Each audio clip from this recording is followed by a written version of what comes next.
I'm here today with Senator Thom Tillis. Glad to have you here at WFAE. Glad to be back.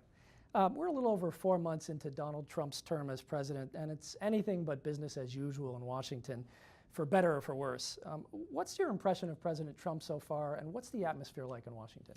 Well, I think we've got an unconventional president, someone who's never served in public office before, and it was those unconventional tactics that made him win a primary and a general against everybody's odds. So he's doing things a little bit differently, and I think some of them are disruptive in a positive way. What we've got to do, though, is get back to what we promised the American people: pass a health care bill that makes sense, that's sustainable, pass tax reform, and do the basics that I think that the American people are expecting out of this administration and this Congress. I'm just curious, have you had a chance to meet with the president, and what did you guys talk about? I've met more with the Vice President. Vice President Pence attends our Tuesday working lunch every Tuesday. I don't think he's missed one since the inauguration, and he really is the point person on Capitol Hill. He keeps office hours there. And I've met with a number of the president's key administration staff, the people who are actually executing some of the legislative initiatives. And that's been a good working relationship. We need to focus on these key priorities and make sure all our resources are marshaled around healthcare, tax, and infrastructure. And I think that we're still seeing the administration taking shape. Some of it's because we don't have a fully confirmed administration for him. Some of it's slow rolling on the part of the minority leadership. Some of it's a lack of nominations coming from the White House. We need to accelerate that because those are the folks who are operating the government day to day, very important positions. Well, there are a lot of distractions from policymaking in Washington right now, and one of them is Russia. And I wonder, do you believe that Russia played a role in helping to get the president elected? And any concerns about these investigations that are going on? I don't know that there's any evidence that Russia played a role in getting him elected, but there's plenty of evidence suggesting that they're intervening in elections in the United States, in France, and other parts of the world. They've done it for years. They're just more sophisticated now, and it is something that we have to hold Russia accountable for. Mm-hmm. But to go so far as to say they actually affected the outcome of the election, I don't see any evidence to substantiate that. It makes great headlines, but there's no real evidence behind it. Well, your party won control of both Congress and the White House last fall, and that boded well for getting the Republican agenda passed. But with all these distractions, the Russia investigation, the White House firings, and all of that, I read a headline recently, the Christian Science Monitor: Republicans control all of Washington. Why aren't they winning more? I just wonder, what do you think are the prospects for getting some work done during this term? Well, I think we'll have to start with the two bills where 51 votes are necessary through reconciliation. Those are going to be partisan measures because the minority has staked themselves out and said that they're not going to come to the table on those two issues. But fairly quickly, we need to get to bipartisan work. We need to recognize that the American people, I don't believe that the election last year was a Republican mandate. I think it was a mandate for results. The fact of the matter is we lost 2 Senate seats, we lost House seats. And I think that we were given an opportunity to work with this president to produce results, but the American people's patience and their willingness to support us again is going to be based on what we do, not what we talk about from this point forward. So one of those key issues is repealing Obamacare. That was the platform. You said any replacement must be an improvement. The CBO has now scored this. It definitely cuts costs, but it also could end up taking 23 million people off the insurance rolls. What do you think is the ideal replacement for this, and can it happen in the next couple of years? Without getting too technical, the CBO has to score measures in isolation. So the CBO cannot talk about the hundreds of regulations that are likely to be revised in the Department of Health and Human Services that is outside of this bill. This bill just more or less pours the foundation.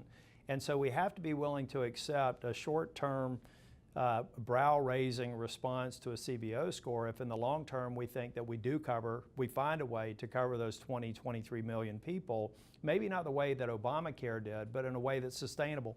Since Obamacare was passed in North Carolina, premiums have gone up about 170%. They're about to go up 23% again next year. That is not a sustainable clip. It will cost the government more, it will cost individuals more, and I believe people will get sicker in the long term because they won't be able to afford to use the insurance that they may be able to manage to buy except for catastrophic conditions. So it's a problem that we have to solve. You mentioned the 23% increase in Blue Cross Blue Shield has announced. They've actually said the reason that they're asking for that large of an increase is because of uncertainty about federal subsidies that are part of Obamacare here right now. And what do you, I mean, there's an answer for that. Do you think that the Republicans are creating this uncertainty? Look at the last 2 years. Blue Cross posted for their individual policies, and this is what we're talking about. That's one thing that's important here. We're not talking about group employment. Group insurance will continue to be offered the way it's offered today with some price increases. We're not talking about Medicare. We're not even talking about baseline Medicaid. What we're talking about is this 20 or 30 million people that need a health care solution. But Blue Cross Blue Shield lost almost $400 million in the individual market last year. So if they'd priced their premiums to actually match their costs, they would have had a 40 or 50% increase in the past just to cover the underlying costs that they can't sustain with the current program. All of those are the factors that lead us all to believe that it's not sustainable. We could wait 3 years, 5 years, 10 years until we have a crisis, but Washington never really does well in reaction to a crisis. We're trying to get ahead of it. Iowa no longer has an individual insurance writer. Tennessee is shortly behind. 80,000 people in Iowa are not going to be able to get individual policies on an exchange. That's a crisis that's bound to happen nationwide if we don't get ahead of it. Well, and just to be clear, where do you stand on the House plan? On the House plan, it's their best effort to get the votes that they need to send us something. The Senate plan will probably be instructed by the House plan, but it will be different in certain areas. I think particularly as it relates to getting the right balance between expansion and non-expansion states and making sure that the programs that we're going to enable the state governments to implement are sustainable. So let's talk about immigration, another big issue. One of the first things Trump did was sign those executive orders that has caused a big uproar.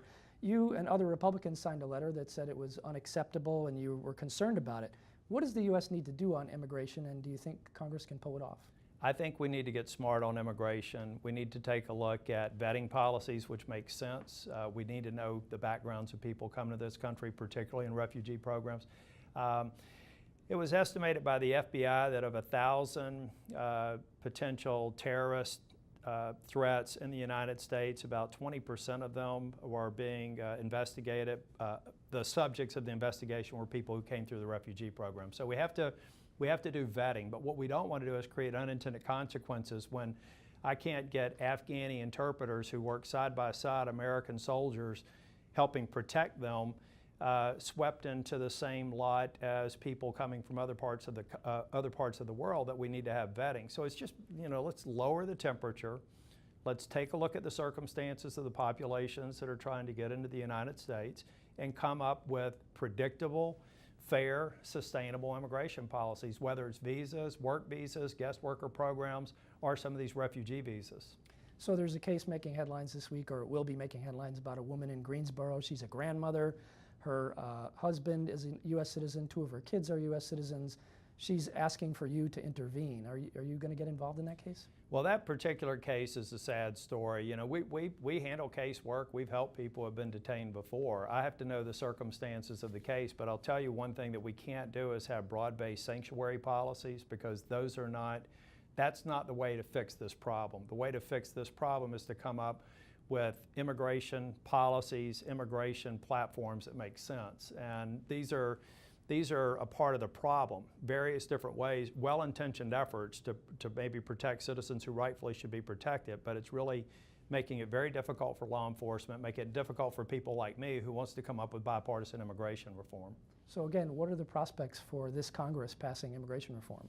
I think that we've got a good shot if we have the right balance. We need to have border security, and the border security is, for those who are law and order, I understand why they want border security. For those who are humanitarian, they should want border security. Thousands of people are dying in parts along the southern border because we don't know where they are, and sometimes they're left off in very dangerous places. This is an area where let's pass border security, marry it up with other sorts of work visa and other programs, and solve the problem. Democrats and Republicans have been talking about this for 4 decades, and they've all failed, all of them, dating back to Ronald Reagan, when he made the mistake of granting amnesty to some 3 million people.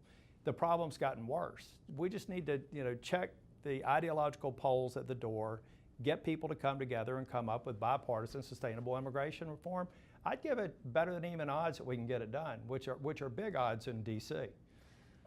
One question about your health. A lot of people followed the news a couple of weeks ago when you collapsed at a race in Washington. There were reports that you were receiving CPR. Then we saw your videos on Twitter, which were helpful for people to know that you were actually okay. What actually happened there, and how are you now? Well, I ran the fastest 2.5-mile pace of my life. Unfortunately, it was a 3-mile race. And so I was on about a 27-minute pace to get done on a 3-miler. It was very hot. I didn't hydrate properly. I felt lightheaded, so I sat on the curb with the finish line in sight, and I passed out. I call it an impromptu power nap, but I was back to work shortly after lunch. I talked to a guy who said that he was there doing CPR on you. You're saying that that did not happen? Or? There were chest compressions. They were not necessary since my heart was beating, but it was a good Samaritan doing what they thought. I was out. They did chest compressions. Fortunately, not as good as most CPR, because I understand they generally break your ribs. I just got a few bruised ones. But any change in your routine at this point? I went back running the day afterwards, and this weekend I worked harder in my yard than probably anybody works in a month over the weekend. I'm very active, and in this job you really have to be. You're working 12-hour days, 5 and 6 days a week. If you don't take care of your health, you'll grow old quick. So you're about halfway through your term. What are your hopes for the second half of your term? Results. Results on immigration reform, results on fulfilling the promises that we've made, results on health care reform and tax reform. I'll measure my tenure as a U.S. Senator by these things that we promised that we have to deliver. It may not be exactly the way I'd want it, but I'm ready to pass good. I'm not one who's going to sit around and wait for perfect, because the Founding Fathers did a really good job of preventing perfect from happening too often. They require us to compromise, accept something a little less than what we may want, and then have the courage to go back home and explain why you did what you did. I think the American people will reward leaders who produce a result. Senator Thom Tillis, thanks so much. Thank you.